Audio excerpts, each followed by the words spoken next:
Pessoal, tudo bem? Retomando, né, nossas atividades depois de um período de recesso de 15 dias, né? Claro que as coisas ficam um pouco mais assim esquecidas, né? A cabeça dá uma enferrujada, né? Mas assim, normal, a gente precisa retomar, a gente precisa recomeçar. Nada melhor então do que a gente pegar e relembrar então alguns tópicos que a gente trabalhou em exercícios. E aí comigo, vocês trabalharam, né? A gente chegou a ver a questão da função óxido. E aí, o que vamos fazer agora então? Capítulo 24, página 360, tá? Peguem aí o livro de vocês, por favor, tabela periódica, tem uma no final do livro, caderno, lápis, borracha, para a gente resolver essas questões, tá bom? Então, olha só. Questão número 5, na página 360. Escreva o nome dos seguintes compostos. Primeira coisa que a gente tem que lembrar é que, se a gente está trabalhando com óxidos, óxidos nada mais são do que substâncias químicas. Mas é uma substância particular, é o átomo de oxigênio ligado a algum outro elemento. Ora, é um composto, como outro qualquer, só que aqui a gente tem uma particularidade, é o átomo de oxigênio. E se ele pode estar sendo ligado a qualquer outro átomo na tabela periódica, a gente tem dois tipos de possibilidades de óxidos. Então a gente pode ter os óxidos ligados aos não metais, e aí, para a gente poder fazer a nomenclatura, a gente tem que ver se ele está ligado, o átomo de oxigênio, a um não metal ou a um metal. Então lembra que a gente tem um padrão. Os óxidos iônicos, para a gente dar nomenclatura, é óxido de, o nome do elemento que ele se liga, mais a carga desse metal. Agora, se for um óxido molecular, ou seja, o oxigênio se ligando a outro átomo que não seja um metal, então vai ser um padrão parecido, mas não igual. Óxido de, o nome do elemento. O que muda é que a gente precisa especificar aqui agora, já que os compostos são moleculares, ou seja, obrigatoriamente ligações covalentes, a quantidade de átomos que aparece de oxigênio e do outro átomo na fórmula estrutural e molecular, certo?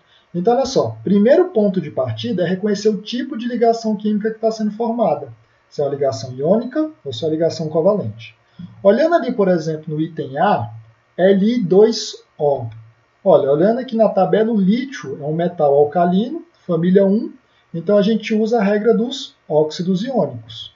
Então seria óxido de lítio. Beto, tem que colocar a carga? Não, não precisa colocar a carga, porque lembre-se que a gente só coloca o número da carga quando há a possibilidade de formação de mais de um óxido. Nesse caso, todos os elementos do grupo 1, lembre-se, doa somente um elétron. Não tem como ele doar 2, 3, 4 ou 5. Ou doa um ou não doa, certo? Então, como esse NOx, essa carga não é variável, não tem necessidade nesse item de colocar carga. Beto, e se eu colocar? Não está errado, tá? Só não precisa. Próximo, item B. Óxido de estrôncio, SR. O estrôncio está na família 2A, metais alcalinos terrosos. Ou seja, todo mundo que está ali nessa mesma família doa 2 elétrons. Não tem como dar só um, ou doa os 2 ou não vai doar, certo? Então, nesse caso, assim como o anterior, eu não coloco o número da carga do estrôncio, certo? Mas se fosse colocar, seria 2, tá? Não tem necessidade. O que é diferente no caso do item C, o ferro. Ora, para mim dar nome, então eu tenho que colocar ali, ó, pelo padrão, já que o ferro é metal, óxido de ferro. Só que o ferro ele pode formar mais de um cátion. O ferro ele pode doar 2 ou ele pode doar 3 elétrons. Vai depender do átomo que ele estiver se ligando e das condições reacionais. Beto, isso é uma anomalia? Não, isso é uma questão reacional, tá?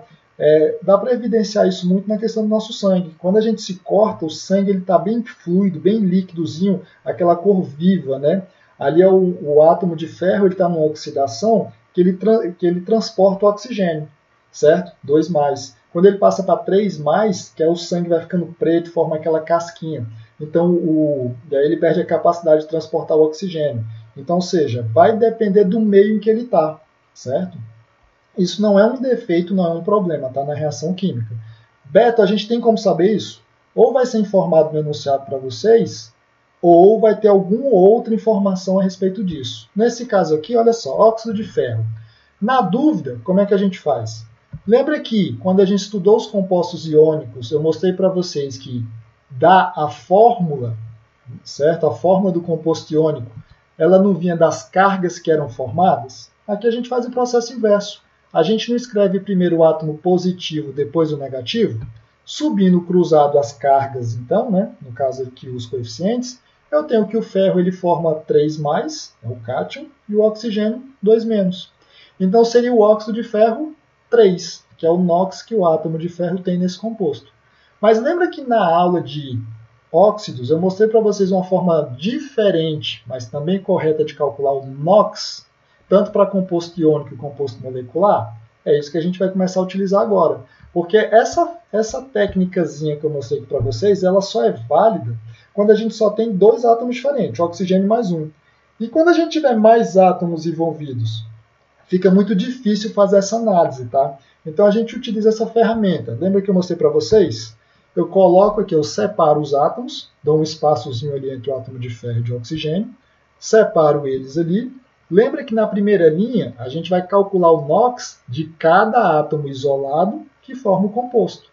Nesse caso aqui, o oxigênio não é o átomo mais eletronegativo entre os dois, que o outro é o ferro, até um metal, né? Por isso que é a ligação iônica. Então o oxigênio, o NOx dele é -2. Mas não são 3 átomos que aparecem na minha estrutura? -2 vezes 3 dá -6. O que eu estou calculando nesse momento é o NOx de cada átomo de ferro no composto. Se cada um átomo de ferro, de oxigênio, a carga é -2, e eu possuo 3 átomos, olha, cada um está contribuindo então com -2, -2, -2, total de -6. Só que esse composto como um todo, esse composto não está neutro? Beto, como eu sei que ele está neutro? Mas não tem nenhum valor aqui em cima, no composto. Não tem nenhuma carga positiva nem negativa, então ele está neutro. Se ele está neutro, todo o NOx positivo que nesse composto está vindo do ferro, tem que ser um valor que vai dar 0 nessa conta. Então, se eu já tenho -6, para isso aí dar 0 tem que ser +6.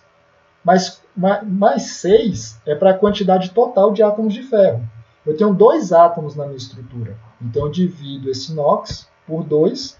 Então, cada átomo de ferro está contribuindo para esse composto com NOx de 3+. Por isso que o nome desse composto é óxido de ferro 3. Tranquilo? Beto, e o próximo? Item D. É um óxido de alumínio. O alumínio também é um metal. Beto, e aí, o alumínio é variado o NOx dele ou não? Se vocês se lembrarem das aulas passadas, não, o NOx do alumínio não é variável, ele é fixo. Beto, e qual era o valor? Bom, vamos fazer a conta aqui como se a gente não soubesse, tá? Só para a gente treinar. Então, é óxido de alumínio. Estou na dúvida de qual é o NOx que ele tem nesse composto. Basta eu separar, então, ali os átomos, certo? Fazer o cálculo do NOx. Ora, o oxigênio é o mais eletronegativo dos dois. Então, ele tem que ficar com carga -2, certo? NOx -2. Só que quantas vezes ele aparece na estrutura? Não são 3 vezes? Então, -2 vezes 3 vai dar 6. Só que esse composto todo, certo? Esse óxido de alumínio, ele está neutro. Então, para ficar neutro, a minha conta ali embaixo, certo? Valores dos NOx, para eles se cancelarem, no total das cargas positivas tem que ser +6. Só que quantos átomos de alumínio eu tenho ali no meu composto? Não são 2? Então eu tenho que dividir esse valor do NOx por 2, para saber qual é a contribuição de cada um dos átomos de alumínio. Por isso que esse aí é o óxido de alumínio 3. Só que lembre-se, como o alumínio a carga não varia, é sempre +3, ou ele doa os 3 ou ele não doa nenhum desses 3 elétrons da camada de valência, não precisa colocar o 3, tá? Lembre-se, o alumínio, que está aqui para a gente, o alumínio é +3, o zinco é +2 e a prata +1. Esses são fixos. Beto, e qualquer outro metal? Esses não são fixos. Então a gente vai ter que sempre usar esse recurso para saber qual é o valor do NOx no composto que for dado, certo? Então, próximo. Óxido de estanho. Veja, o estanho também é metal, certo? Então, aqui no caso do estanho, e como já foi dado aqui no item F, eu tenho duas possibilidades de compostos, 2 óxidos diferentes. O que eu tenho que fazer é calcular o NOx. Separo aqui os 2 átomos, vou calcular o NOx. O oxigênio é o mais eletronegativo dos dois, certo? Então, cada átomo de oxigênio, o NOx é menos 2. Só que só aparece uma vez na estrutura, certo? No meu composto. Então, menos 2 vezes 1, menos 2. Só que o composto não está neutro. Então, o NOx, a parte positiva, tem que ser o valor que vai cancelar. Mais 2. Só que quantas vezes o átomo de estânio aparece na minha estrutura? Não é só uma? Então, 2 dividido por 1 dá 2. Então, nesse caso aqui, o NOx do átomo de estânio é 2. Então, aqui eu tenho o óxido de estânio 2. Tranquilo? Beto, e o de baixo? É só fazer a mesma coisa, só que aqui eu tenho que tomar o cuidado, né, que o oxigênio está aparecendo 2 vezes. Então, nesse caso aqui, ó, a carga continua sendo menos 2, né, o NOx atribuído ao oxigênio, só que ele aparece nesse composto 2 vezes, certo? Eu tenho 2 átomos de oxigênio. Então, eu tenho que multiplicar. Menos 2 vezes 2 dá menos 4. O composto como um todo está neutro. Então, o valor do NOx positivo tem que balancear para dar 0, né? É mais 4. Mas quantos átomos de estânio eu tenho? Somente 1. 4 dividido por 1 dá mais 4. Então, esse é o óxido de estânio 4. Beto, tá, mas aí o que muda é só eu colocar esse 2 e esse 4? Sim, no nome o que muda é isso. Mas entendam, são duas substâncias totalmente diferentes, certo? Ponto de fusão diferente, ponto de ebulição diferente, propriedades físicas também diferentes, químicas também diferentes, tá? Embora não sejam formados pelo mesmo tipo de átomo, mas são substâncias totalmente diferentes. E aí o nome tem que indicar que são substâncias diferentes, certo? Por isso que a gente precisa das regras de nomenclatura. Pelo nome, identificar quem é meu composto, certo? Próximo é o óxido de chumbo. Chumbo também é metal, e aí é um daqueles casos que ele é variável NOx, tanto que ali no item H aparece o óxido de chumbo novamente. Então vamos seguir, ó. Já que é um composto iônico, né? Óxido de chumbo, separo na estrutura os meus átomos e vou atribuir o NOx. Ora, o oxigênio é o mais eletronegativo, menos 2. Porque lembre-se, Beto, mas por que menos 2, hein? Porque o oxigênio na família 16, ele não precisa de 2 elétrons na camada de valência para ele ficar estável pela regra do octeto, por isso é menos 2. E aqui nesse composto ele aparece quantas vezes o oxigênio? Só uma. Então, NOx total, menos 2. Como o composto está neutro, o meu NOx aqui tem que dar 0, certo? O valor do NOx positivo e negativo. Então, o valor total tem que ser mais 2. Só que os átomos de chumbo só aparecem uma vez nessa estrutura. Então, cada átomo de chumbo nesse composto, PbO, possui um NOx 2. Então, esse é o óxido de chumbo 2. Beto, e o de baixo, então? Mesma coisa, só tem que acrescentar aqui que, no caso, a quantidade agora de átomos de oxigênio na minha estrutura são 2. E aí, novamente, separo os átomos para eu poder fazer o cálculo do NOx. E lembre-se, o oxigênio ele é mais eletronegativo, então o NOx é menos 2. Ele aparece 2 vezes na estrutura, então o meu NOx é menos 4 no total. E o meu composto novamente está neutro. Então o NOx positivo, para cancelar, né, para ficar neutro, tem que ser mais 4. Só que o átomo de chumbo só aparece uma vez na estrutura. Então esse átomo sozinho, ele já possui o NOx mais 4. Então esse é o óxido de chumbo 4. Veja, gente, entenda o seguinte, o índice pequenininho na estrutura diz quantas vezes o átomo ele aparece para formar o composto. Quantas vezes o átomo aparece. Agora, o NOx que ele possui, lembre-se, o NOx, o que a gente está analisando é se eu quebrasse essas ligações, para onde iriam os elétrons das ligações. No caso aqui, como é composto iônico, é mais fácil a gente visualizar para onde vai, que seria para o átomo mais eletronegativo, no caso o oxigênio, tá? Tranquilo? É isso que a gente está analisando. Então aqui a gente fecha a questão 5, vamos para a próxima. Questão número 6, PUC, Rio Grande do Sul. Nos últimos anos, tem se verificado no Brasil uma intensa atividade no setor da construção civil. Nesse setor, o cimento Portland destaca-se por ser a variedade mais empregada em todo o mundo. Em sua composição, o cimento Portland contém cerca de 65% de óxido de cálcio e cerca de 20% de dióxido de silício. Em menor proporção, há a presença de óxido de alumínio, óxido de ferro 3 e sulfato de cálcio. As substâncias citadas no texto são representadas respectivamente por Veja bem, o que o enunciado fez aqui foi dar uma questão da aplicabilidade. O que é o cimento? É uma mistura de substâncias, certo? E depois que a gente faz a mistura com água, a proporção correta, areia e por aí vai, forma aquela massa, né, aquele cimento para a construção civil, na questão da parede e tudo mais. E veja que não é uma substância única, é uma mistura de óxidos, inclusive. E aí ele pergunta qual é a estrutura, né, a fórmula química de cada um, nessa ordem. Então vamos analisar. O primeiro nome que aparece para a gente, óxido de cálcio. Lembra que da questão anterior que esse formato, ó, óxido de alguma coisa, são compostos iônicos, no caso, certo? E aí, se é o óxido de cálcio, então o que tem que aparecer primeiro na minha alternativa é somente o átomo de oxigênio e o átomo de cálcio. Então aqui a gente pode já eliminar a alternativa A e a alternativa D. Porque na alternativa D eu tenho o dióxido de carbono. Ele é molecular, carbono e oxigênio. Então a forma de dar nome é diferente. Dióxido de carbono.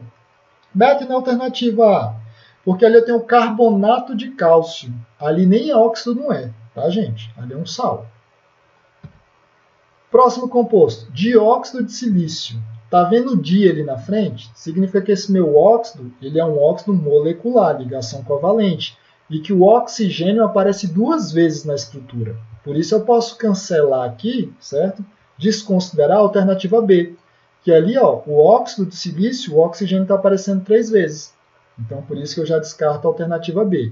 Fico agora entre a alternativa C e a alternativa E. Seguindo aqui, eu tenho o óxido de alumínio. E aí, do exercício anterior, a gente viu que o óxido do alumínio, a carga dele, né, é mais 3. O NOx dele é fixo. Mas caso não se lembrasse, certo? A gente coloca aqui, ó, porque eu não tenho aqui o alumínio ele aparecendo 2 vezes nas opções, ó, AlO3, Al2O3, bastava fazer aqui o cálculo do NOx para a gente identificar aqui quem é quem.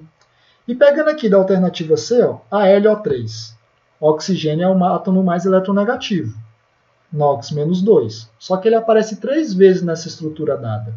Eu tenho que multiplicar por 3, NOx total menos 6.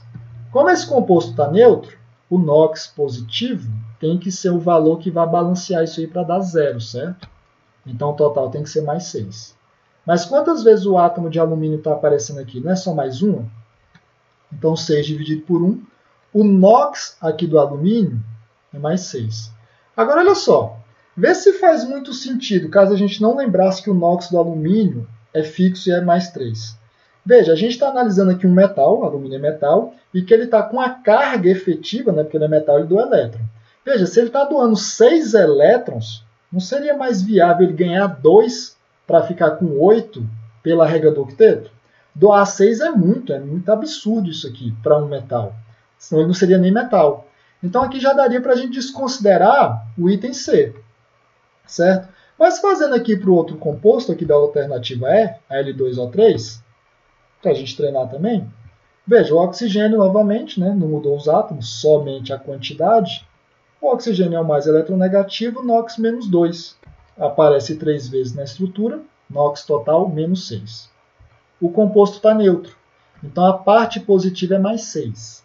Mas ele não aparece 2 vezes o alumínio, tem que dividir esse valor do NOx 6 por 2.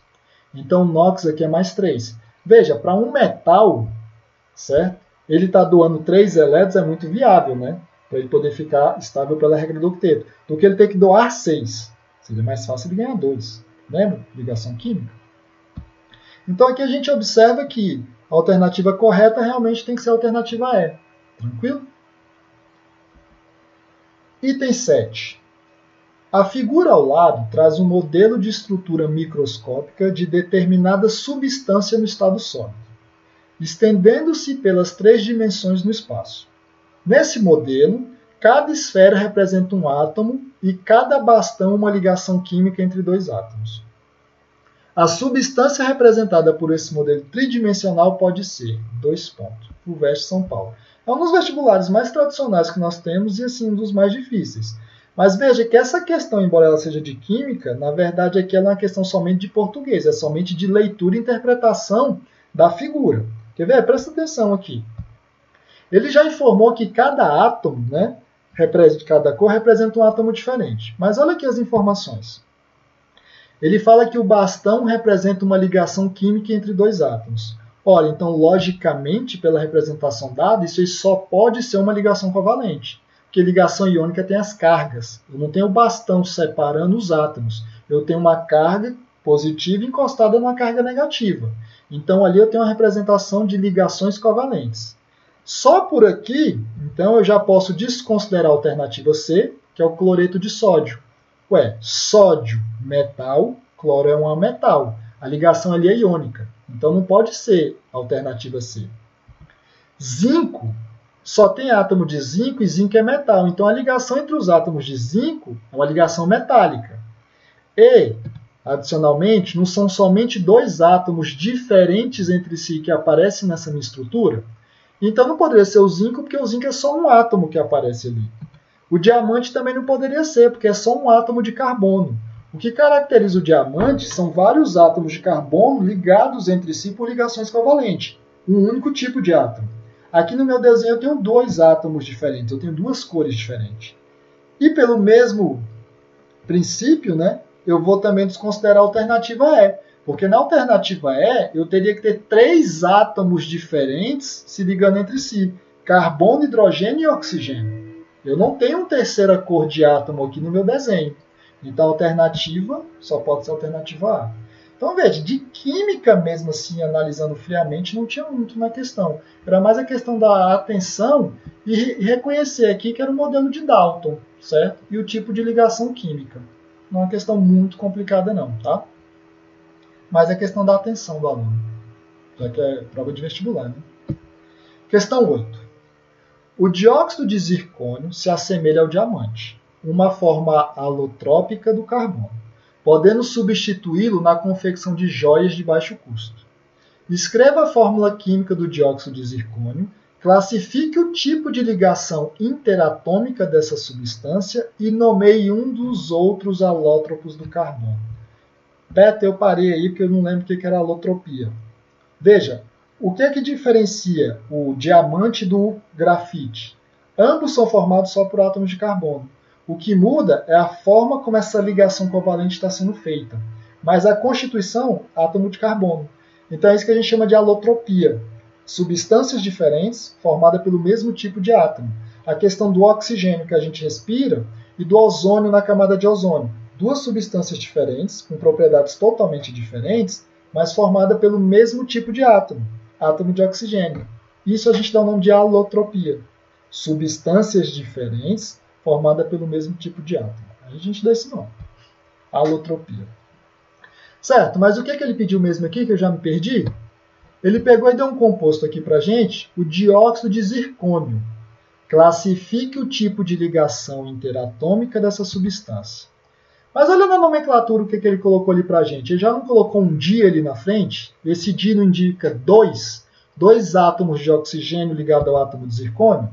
E pelo que a gente já estudou até aqui, está no seu livro, está em tudo quanto é lugar, vocês forem procurar na internet, isso é um óxido molecular. E se é um óxido molecular, a nomenclatura é óxido de, o nome do outro átomo que se liga ao oxigênio, e a interrogação são os prefixos, né, que a gente tem que dizer quantos átomos são. E aqui ele já falou para a gente que são dois átomos de oxigênio. Então, né, só que, repararam, né, que na hora de escrever é óxido, né, mas na estrutura o oxigênio está na frente, vem depois. Né? Então, olha só, basta eu olhar agora na tabela periódica, e já que ele é um não metal, né, é um óxido molecular, basta eu pegar aqui nessa parte aqui que eu estou dando zoom aí para vocês, procura para mim aí o átomo de zircônio, Zr. Espera. E aí, quanto tempo vocês levam para identificar nessas substâncias o átomo de zircônio? Só falta isso para a gente colocar a resposta do enunciado. Acharam não? Tabela não tem? Pois é, a tabela que eu coloquei aqui para vocês não tem o átomo de zircônio aí, dos não metais. Porque o zircônio, ele não é um ametal. O zircônio ele é um metal, está embaixo do titânio. Então, o que está acontecendo aqui é um erro conceitual que foi colocado nesse enunciado. Esse enunciado colocou para a gente como nome se o composto fosse um composto, um óxido molecular. E esse óxido não é molecular, esse óxido é um óxido iônico. Então, pela própria nomenclatura que está ali, a gente já poderia de cara dizer que esse óxido é um óxido por ligações covalentes. Mas estaria errado. O enunciado aqui ele cometeu um engano. É um engano que já tem alguns anos que a IUPAC, né, a União Internacional de Química Pura e Aplicada, já se recomendou a substituição dessas nomenclaturas. Beto, mas por que isso acontece? É porque antigamente era opcional a forma de se dar o nome, se era aquele primeiro sistema molecular, né, ou iônico. Não fazia-se a diferença. Mas depois passou-se a atribuir um conceito à nomenclatura. Veja que primeiro a gente não vê o tipo da ligação para dizer a forma da nomenclatura. Nesse formato anterior, não se levava em consideração o tipo da ligação na hora de dar nome. E aí isso gerava problema. E aí houve-se um padrão, isso foi padronizado. Alguns livros e algumas universidades, às vezes por descuido, algumas pessoas ainda atribuem a nomenclatura misturando. Mas isso está errado, isso é um erro. Beto, e nessa questão?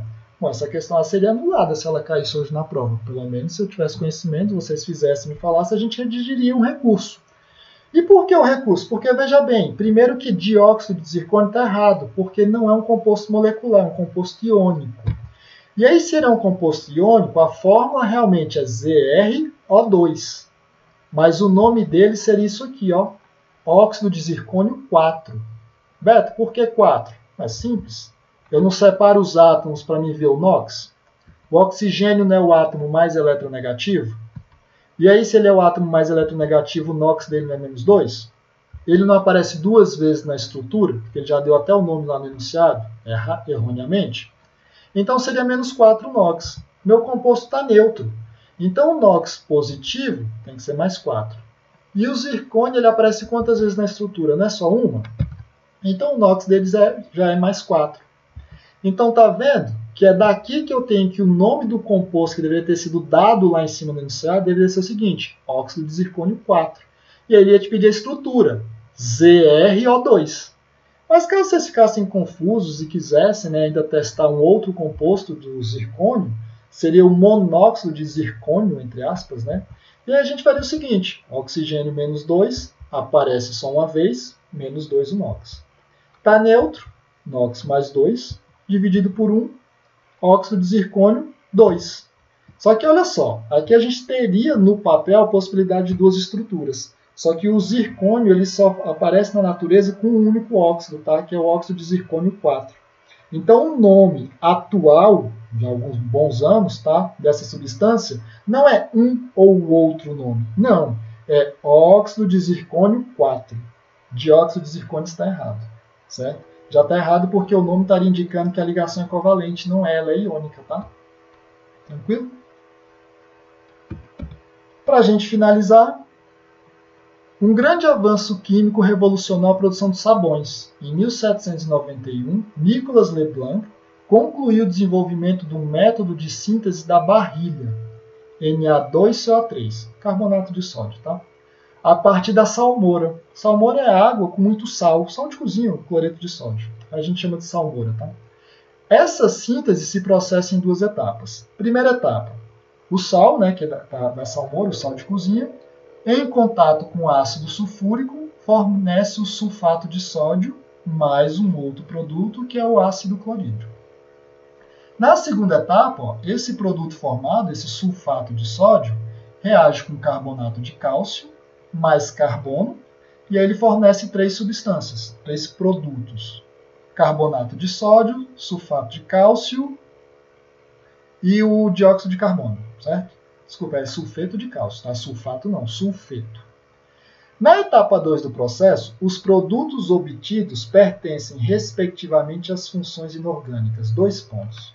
O que ele está perguntando aí simplesmente é o seguinte, produto, lembre-se, tudo que aparece depois da seta. No caso da etapa 2, eu tenho 3 substâncias. Então, o que eu preciso é identificar nas alternativas que nos foram dadas, naquela ordem, porque foi o que ele pediu no enunciado, qual é o nome de cada, a classe, a função inorgânica de cada um. Só são 4. Ácido, base, sais e óxidos. Só isso. Então, analisando aqui as alternativas e os produtos que nós temos, nós podemos verificar aqui o seguinte. Olha a substância número 3 ali na ordem, né, dos produtos, a última, né? Ele não é o átomo de oxigênio ligado ao átomo de carbono? Isso é um óxido. E é um óxido molecular, certo? Embora ele não tenha pedido isso. Então, se a minha última substância ali ela é um óxido, eu já posso eliminar então a alternativa D e a alternativa E. Porque na D diz que é um sal. Não é um sal, é um óxido, certo? O dióxido de carbono. E não é hidreto. Beto, o que é o hidreto? Hidreto é o hidrogênio quando ele está ligado a um metal. Porque se o hidrogênio lembra da fila de eletronegatividade, ele é o menos eletronegativo. Se ele se ligar com qualquer outro, o NOx dele é mais 1, porque na quebra da ligação ele perde o par de elétrons. Mas ele é um ametal. Se ele se liga com metal, a ligação é iônica. Aí a gente chama de hidreto. O hidrogênio ligado a algum metal, certo? Que é um composto iônico. Então a gente já elimina D e a E. E se a gente olhar agora aqui, ó, essa substância aqui. Olha, essa substância ela não é um óxido. Obviamente, por quê? Porque ela não tem nem o átomo de oxigênio para poder ser classificada como óxido. Tá, Beto, mas nas alternativas A, B e C, não aparecia óxido como opção. Tudo bem, aparece base, sal e base. Isso aqui não pode ser uma base porque ele não tem o que caracteriza uma base, o OH, certo? A estrutura, a hidroxila. E ele não é nenhum derivado da amônia, certo? Então essa substância não é óxido, não é uma base. E também não é um ácido, porque ele nem hidrogênio tem para ser ionizável, né, para perder o hidrogênio. Então essa substância só pode ser um sal. Então aqui a gente já elimina as outras opções e a gente fica como o item correto, a alternativa B. Beto, mas foi muito rápido essa análise. Gente, é assim, a gente vai estudando, vai pegando aqui a manha, uma hora a gente internaliza e vai saindo um pouquinho mais rápido, tá? É assim mesmo, é fazendo exercício, é revisando, é treinando. Claro que às vezes na hora da prova a gente não tem essa percepção tão rápida. Então assim, na hora ali da dúvida, a gente podia analisar. Vamos pegar, por exemplo, o carbonato de sódio. Não sei que substância ela é nas classes químicas, né? Então lembre-se o seguinte, se eu pego um ácido, nesse caso aqui, o ácido carbônico, se eu reagir ele com uma base, o hidróxido de sódio, veja, a gente não identificou que na reação de um ácido de uma base, eu formo como produto um sal? E esse meu sal é justamente porque a parte positiva vem da base e a parte negativa vem do ácido. Então aqui eu consegui identificar o porquê, né, que o carbonato de sódio é um sal. E o outro produto formado é a água. Se vocês fizerem isso por sulfeto de cálcio, vocês vão identificar que isso aqui também é um sal, tá? Pelo mesmo motivo. Porque o S vai vir ou do ácido da base, vocês vão fazer a verificação, certo? E o cálcio é a mesma coisa. Pessoal, infelizmente, né, ainda não podemos voltar, né, presencialmente. Confesso que eu gostaria muito de estar com vocês. Já estendeu muito, ainda não consegui tomar a vacina, mas a gente fica na aguardo. Espero realmente que vocês estejam muito bem, tá, à medida do possível. E não desanimem não, tá? Revisem, peguem os cadernos de vocês, mandem as dúvidas no chat aí com os demais professores, tá bom? A gente fica no aguardo. Um abraço para vocês e até a próxima aula.